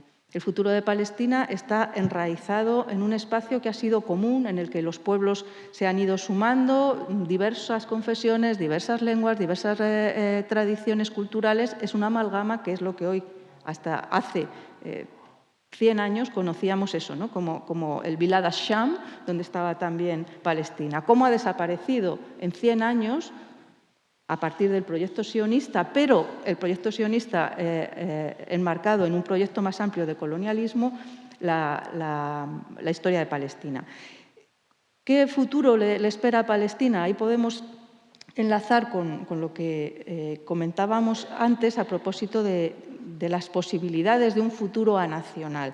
Claro, esto parece que es ingeniería social o política, pero claro, si pensamos quiénes son los palestinos que son aproximadamente 12 millones, entre 12 y 14 millones de personas, están repartidos, no solo repartidos por distintas geografías, por distintos lugares del mundo, sino que también sus estatutos jurídicos son muy diferentes. No es lo mismo ser un palestino que vive en Cisjordania y ahora mismo ni siquiera Cisjordania es lo mismo que Gaza. Y no es lo mismo ser un palestino que vive en los campamentos de refugiados del Líbano que ser un palestino que vive en los campamentos de refugiados de Jordania, siendo refugiados ambos. Y no es lo mismo vivir, los olvidados de siempre, ser un palestino que vive en Israel, un palestino del 48 que se quedó en lo que llamamos los palestinos del interior. Todos ellos son palestinos, todos ellos se reconocen como palestinos y todos ellos aspiran a un futuro común como palestinos, pero parten de unas situaciones totalmente diversas donde el sentido de la nación no tiene la cabida que nosotros hoy le damos. Entonces, esta diversidad integrada además en la diversidad de la región, de la zona, del espacio físico. Antes yo mencionaba a Elias Khoury, ¿no? Y su novela de la cueva del sol o la puerta del sol, es como se titula en realidad. Y Khoury precisamente decía, había participado en la guerra con los palestinos, en el Líbano. Khoury decía precisamente, insistía siempre en esto, como libanés, y decía, sin un futuro común para todos, para libaneses, para palestinos, para jordanos, para sirios, no hay posibilidades. Tiene que haber una transformación en términos democráticos, en términos de derechos humanos, de justicia, de reparación, para todos los pueblos de la zona. Y eso tiene que ver, y ya lo corto, ¿no?, con esto que decía de la historia de Solimán al-Jalabi, de ese hombre que se fue de Alepo al Cairo y cometió ese magnicidio que nosotros apenas tenemos noticia de él, porque la historia siempre la escriben los vencedores. Muy bien, pues nos quedan unos 10 minutos aproximadamente. Abrimos la posibilidad de dirigirle alguna pregunta a Luz Gómez. Y justamente el caso, mientras alguien se decide, la cuestión demográfica, que es fundamental para este posible proyecto de futuro, está bien desarrollada, página 140 del libro. Ya tenemos una pregunta. Bueno, gracias en primer lugar, Luz, por estoy aquí. Bueno, mi pregunta va en el sentido de que pudieras explicar un poquito más el término sumut del que hablas en tu libro, porque yo creo que nos puede ayudar a la colectividad, a la gente que estamos intentando pues humildemente luchar por la causa palestina, y a tantos palestinos nos puede ayudar a continuar en esto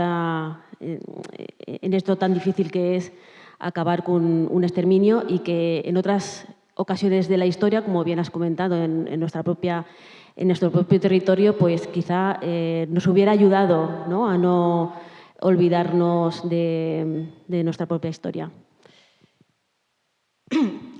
Sí, contesto a tu pregunta rápido. Bueno, rápido, intento, pues luego nunca sé hacerlo. Es interesantísimo el asunto del sumut, porque los palestinos han dado a la lengua universal una serie de términos, y a veces se nos olvida, ¿no? Esto, no sé, es muy importante. ¿Qué términos hemos dado los españoles? Pues no pasarán, viva,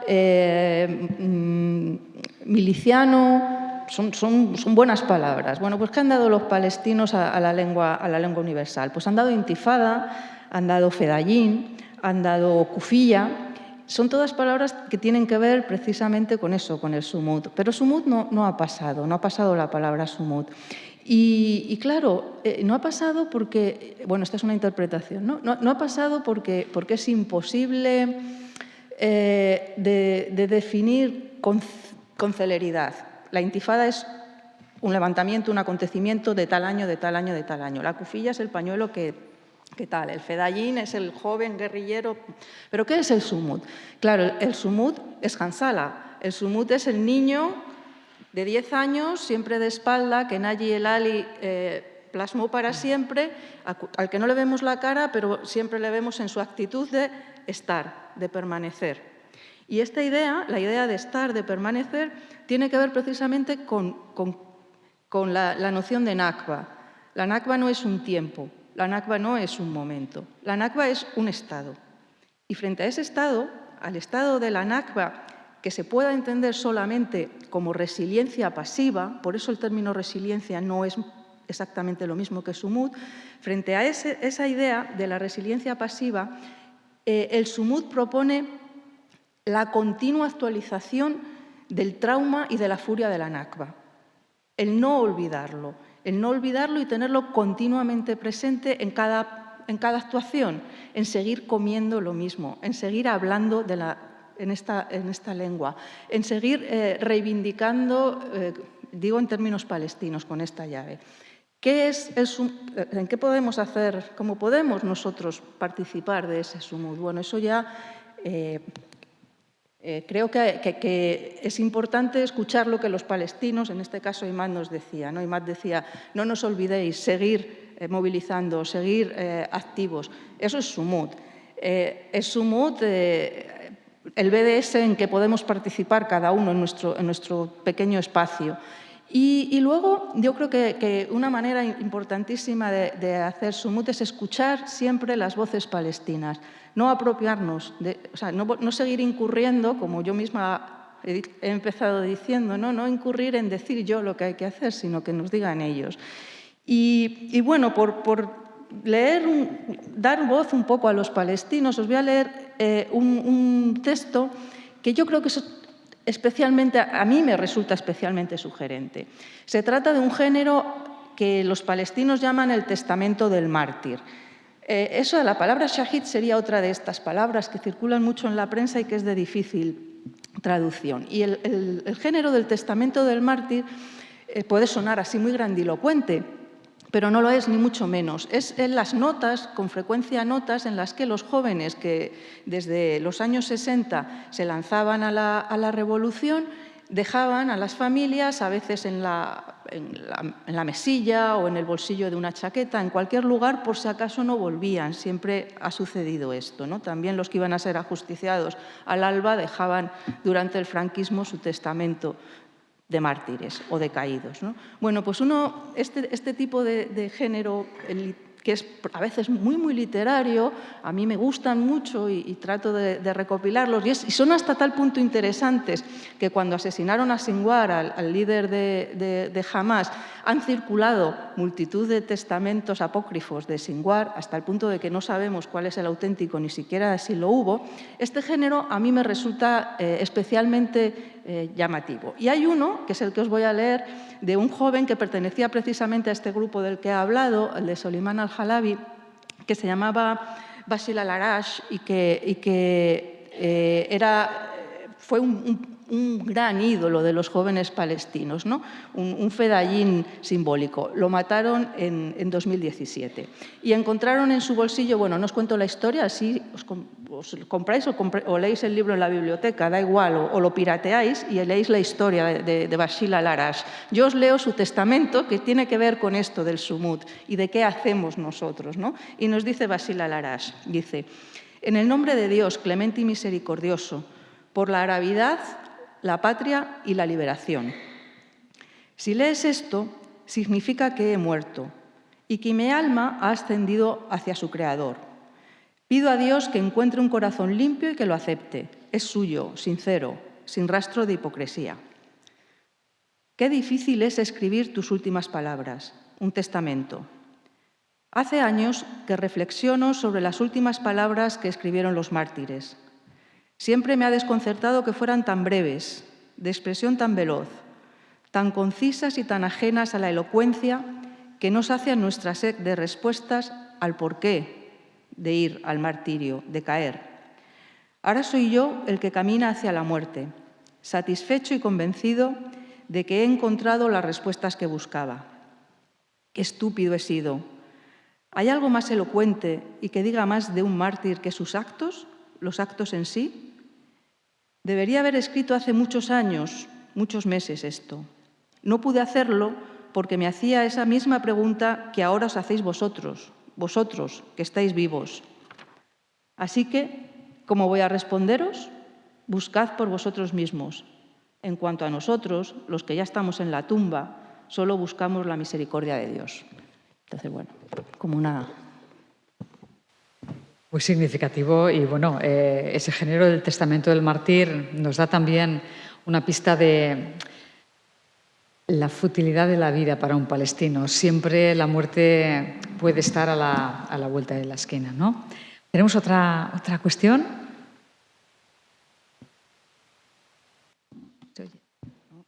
Hola, buenas tardes a todos. Primero, antes de hacer mi pregunta, yo quiero agradecer a la plataforma por esta reunión de dos periodistas pro-palestinas. Conocen nuestra causa mejor que muchos palestinos. Y muchas gracias, señora Luz, la primera vez que he escuchado a usted explicando la causa palestina de una manera muy clara y está muy emocionante. Mi pregunta, estabais hablando sobre los diversos de los palestinos en este momento. Palestinos que viven en refugiados en Líbano, en Cisjordania, en Gaza, en Egipto. Esta diversidad, mañana, si llega un día, hay solución. Tiene que ser esta solución no solo por Palestina, porque la situación es una zona completa, Bilad al-Sham, que le he llamado a usted. Ahora la situación en la zona es tan complicada que yo quiero saber, como usted conoce muy bien la causa y lo que está pasando ahí, ¿cómo le ves en este momento la situación en esta zona? Porque la causa palestina está muy atada a todo lo que está pasando en Líbano, en Siria, en Egipto, en Jordania, en Cisjordania. Sabemos muy bien que ha terminado la guerra en Gaza y los sionistas van a empezar en Cisjordania, como ha explicado usted. Y han empezado en Jenin, en Ramallah, en Nablus, en Tulkarem, en varios sitios. La otra guerra ha empezado. Al mismo tiempo, Israel ha cogido la mitad de Siria casi. Ha introducido todo eso en Líbano igual. La zona es una mezcla de bomba. Y no podemos decir la causa palestina es algo solo, es una de todos, pero es el centro, es el núcleo de todo lo que está pasando alrededor. Así tenemos de analizar también lo que todo lo está pasando. Su opinión, como veo que ustedes conocen muy bien todos los detalles y las historias de la zona, yo quiero escuchar su opinión sobre este tema. Lo que está pasando y cómo ves el próximo futuro. Gracias. No sé, ya me gustaría ser optimista o tener esperanza o confianza, como ha dicho Emad, ¿no? La confianza también. Es complicado y más en esta semana precisamente de cambios en el liderazgo mundial, al menos en aparente, en Estados Unidos. Es complicado, pero yo quiero insistir en la posibilidad de un futuro diferente, en la necesidad de que sigamos creyendo en él, porque si nos quitan la esperanza, nos quitan lo único que los débiles tenemos, y me imagino que la inmensa mayoría de los que estamos aquí somos débiles. Entonces, esta necesidad de seguir alimentando la esperanza consiste también en valorar los pequeños o grandes pasos que se dan y que a veces nos pasan desapercibidos. Yo estos días he estado leyendo, y vuelvo otra vez a la Puerta del Sol de Juri, he estado leyendo a Juri porque Juri publicó justo antes de verano un libro que se titula La Nakba que no cesa, la Nakba continua. Y a pesar de ese título, él busca elementos para superar esa continuidad de la desposesión. Y pensando en esto, yo he dicho, bueno, en estas últimas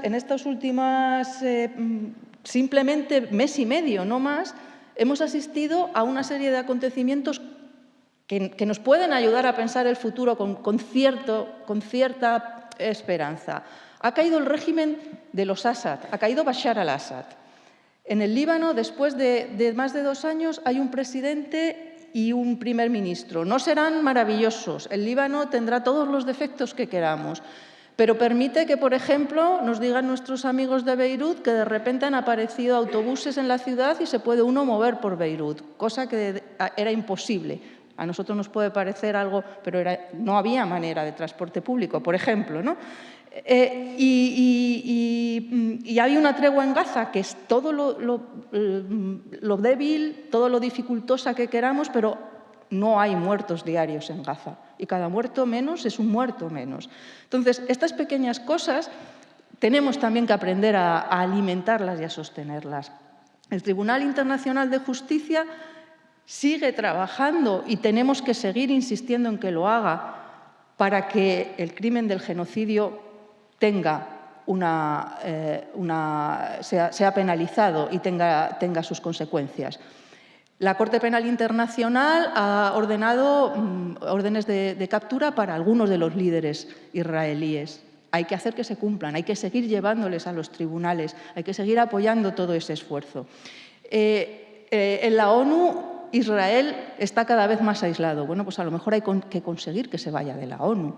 El embargo de armas tiene que ser efectivo, no tiene que ser una declaración de intenciones y principios por parte de nuestros gobernantes. Así, poco a poco.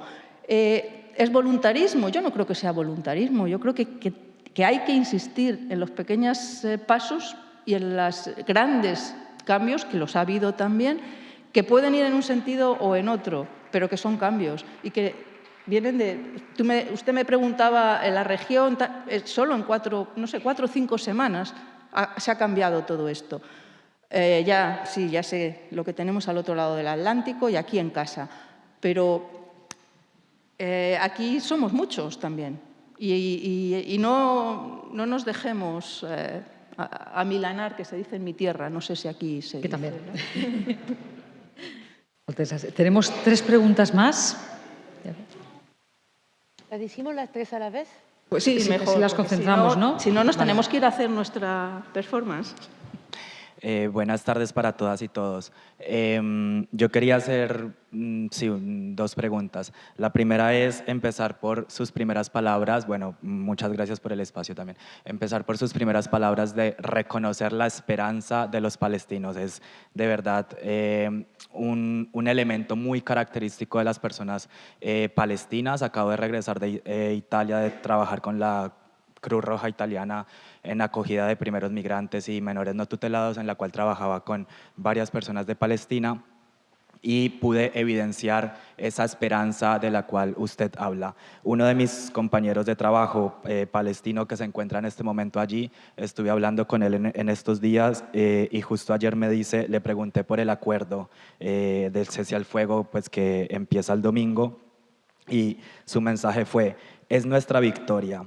La resistencia ha detenido todos los planes de ocupación. Hemos parado las tropas y los objetivos de la ocupación. Muchos prisioneros palestinos y líderes palestinos serán liberados y no habrá controles en Gaza.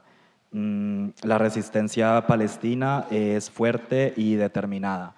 Es decir, nuevamente sale a la luz esta esperanza y en este caso específico de este acuerdo de cese al fuego. Mi pregunta es, ¿hasta qué punto este acuerdo de cese al fuego realmente representa, como su nombre lo dice, un cese al fuego, como lo dice él, una victoria para la resistencia palestina, un detener los planes de la ocupación? No sé, a mí me genera mucho miedo, tal vez por el país de donde vengo de Colombia, en donde en diferentes ocasiones se hicieron acuerdos entre los múltiples grupos armados y en muchas ocasiones se utilizó para asesinar a los firmantes del acuerdo. Háblese del genocidio de la Unión Patriótica, acuerdo entre el 84 y el 2002 en el que se asesinaron 5.000 militantes exmilitantes de las guerrillas. Entonces, ¿hasta qué punto este acuerdo realmente significa, como lo dice Aboud, una victoria, un cese al fuego, un cambiar los planes de la ocupación? Vamos a agrupar las preguntas, ¿de acuerdo? Esta es la primera. Vamos. Mi pregunta también va por el tema de las armas. ¿Hay algún canal o forma de colaborar con Palestina? Si alguien quiere hacer alguna donación que sea sin pasar por los grandes bancos. Ya sabemos que los grandes bancos pues conforman la banca armada. Entonces, pues eso, hay forma de colaborar sin tener que pasar por CaixaBank, etcétera. El Sabadell, el Santander. Una tercera. Y mi pregunta es, ¿qué papel tiene la Autoridad Nacional Palestina y Al-Fatah y compañía? Es que no se les oye. No. Bueno. ¿Quedaba alguna más por allí para cerrar? Cerramos ya con esta pregunta y agrupamos la respuesta, ¿de acuerdo? Muy breve. Sabemos que en una pecera vive un pez y para matarlo, o sea, para quitarle la vida, pues sacándole el agua de la pecera y se muere en total. Y Israel vive del agua que le mete a este pez que se llama Israel. Le mete cada vez que se seca, le mete más agua para que siga viviendo.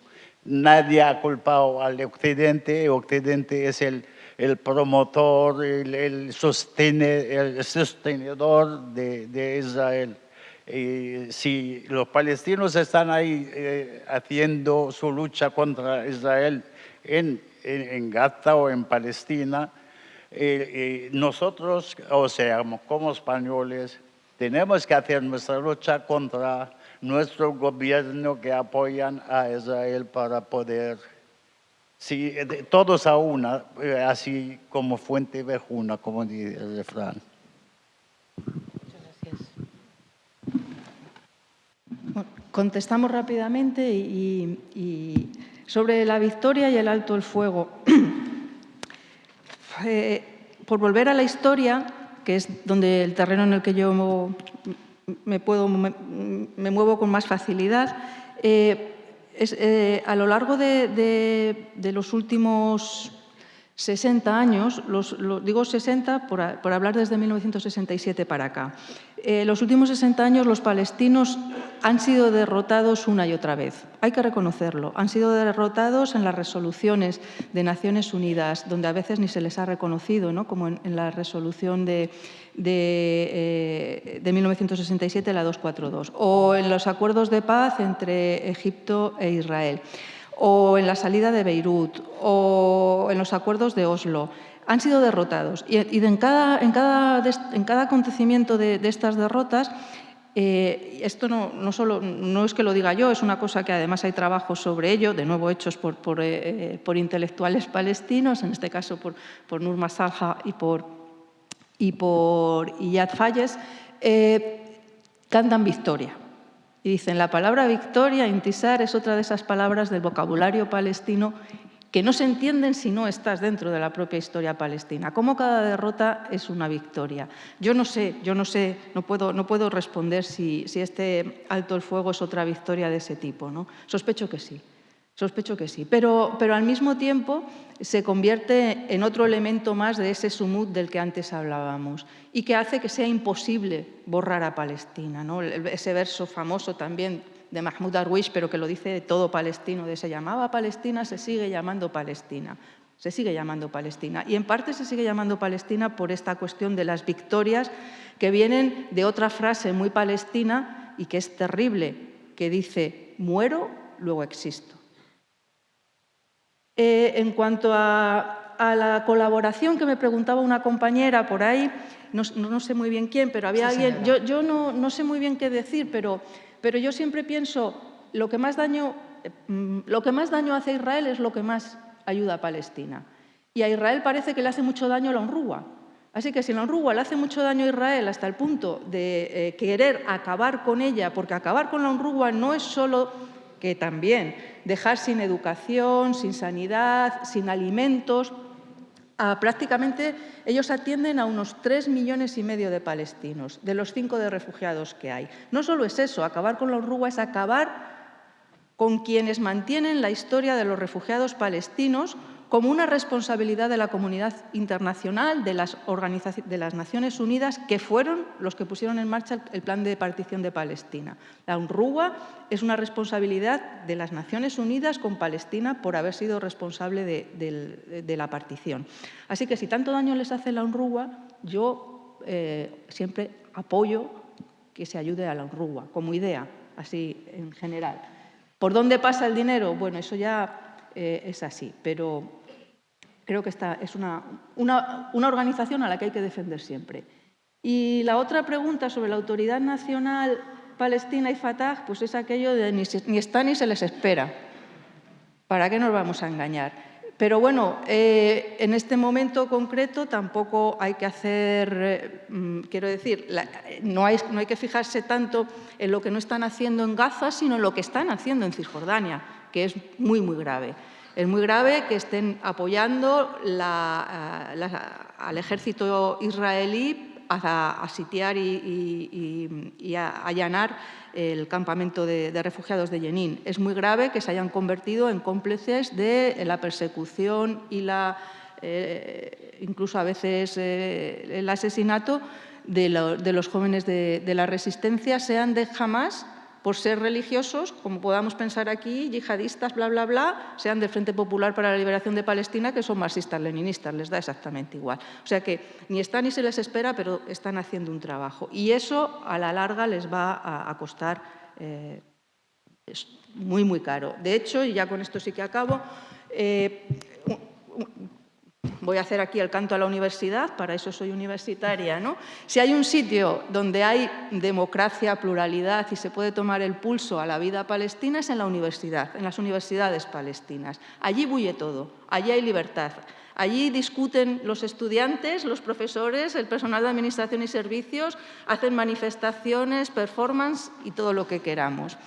Y si las elecciones que se celebran en los órganos estudiantiles de la universidad son totalmente libres, como sí lo son, pues en Cisjordania En junio del 23, que es cuando hubo elecciones, arrasó Hamás. Fatah ni existía y quedaban residuos del Frente Popular. Esa es la situación, o era la situación en junio de 2023. Sospecho que ahora mismo ya ni los residuos ni nada de nada. Entonces, bueno, si la democracia la queremos llevar adelante en la autenticidad del término, posiblemente eso es lo que haya en la sociedad palestina. Gracias.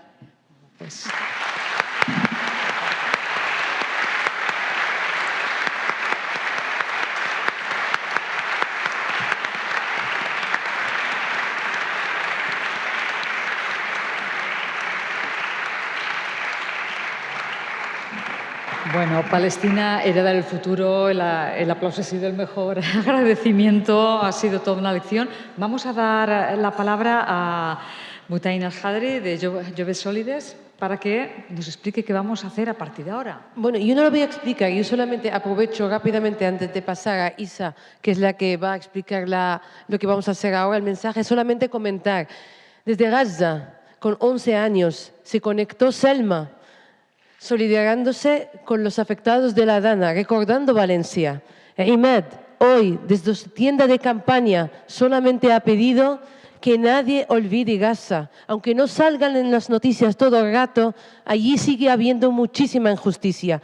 Y ese pueblo valenciano no olvida.